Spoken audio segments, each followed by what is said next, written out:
اس section میں ہم بات کرتے ہیں کہ اسٹاک سپلٹ کیا ہے اور ریورس سپلٹ کیا ہے۔ اسٹاک سپلٹ کب ہوتا ہے؟ جب ایک کمپنی کا اسٹاک حد سے زیادہ مہنگا ہو جائے، لائک امیزون 3000 کا ہے، بہت سے ایسے اسٹاکس ہیں لائک 600 700 سے بڑھ جائے، پھر ایک عام آدمی کے لیے اس اسٹاک کو خریدنا ناممکن ہو جاتا ہے۔ وہ پھر فریکشن میں چھوٹا موٹا خرید کے، تو کمپنی کرتی کیا ہے؟ کمپنی ایک سٹاک کو دو، لیٹس سے کہ اگر کمپنی کا ایک سٹاک 100 کا ہے، کمپنی کرتی کیا ہے؟ وہ سٹاک کو سپلیٹ کر کے ایک سٹاک جب آپ کو 100 کا ملتا ہے، پھر آپ کو ایک سٹاک 50 کا مل جاتا ہے۔ اب اس پہ جو ہے کمپنی کا مارکیٹ کیپ وہی رہتا ہے، کمپنی کا جو ہے سب کچھ وہی رہتا ہے، جسٹ سپلٹ یہ اس لیے کرتے ہیں تاکہ لوگ جو ہے سٹاک کو افورڈ کرے اور ایزیلی لوگ جو ہے اپنی جگہوں کو جو ہے دے پلیس دیئر آرڈرز، اور کمپنی کا مارکیٹ کیپ اور بڑے، اس سے کمپنی اور آگے بڑھ جاتی ہے۔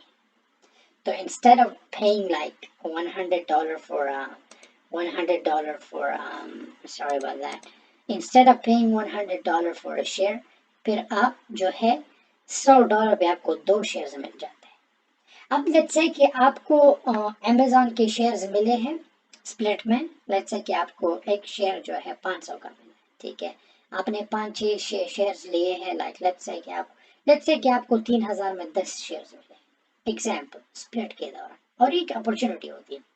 لیٹس سے کہ آپ وہ ہولڈ کرے لانگ رن کے لیے، اور امیزون نے وہ ریورس کیے، اگر ریورس کی آپ کی ایکوٹی، آپ کے شیئرز وہی کا وہی رہتے، like to be honest, like main concept یہی ہے کہ اسٹاک جو ہے سپلٹ کا، کہ ایک عام آدمی جو ہے اس کو افورڈ کر سکے۔ وارن بفیٹ ابھی بھی ان چیزوں پہ یقین نہیں کرتا، بٹ اٹ ڈز ایگزسٹ۔ سو جب بھی اسٹاک سپلٹ ہو جائے، آپ لوگوں کے لیے بہت ہی اچھی اپرچونٹی ہوتی ہے کہ آپ لوگ جو ہو اسے فائدہ اٹھاؤ۔ اسٹاک جب 100 پہ آپ کو ملتا ہے، تو پھر آپ کو ایک ہی اسٹاک جو ہے 50 کا مل جاتا ہے، which is really good and which is really quite handy. Thank you.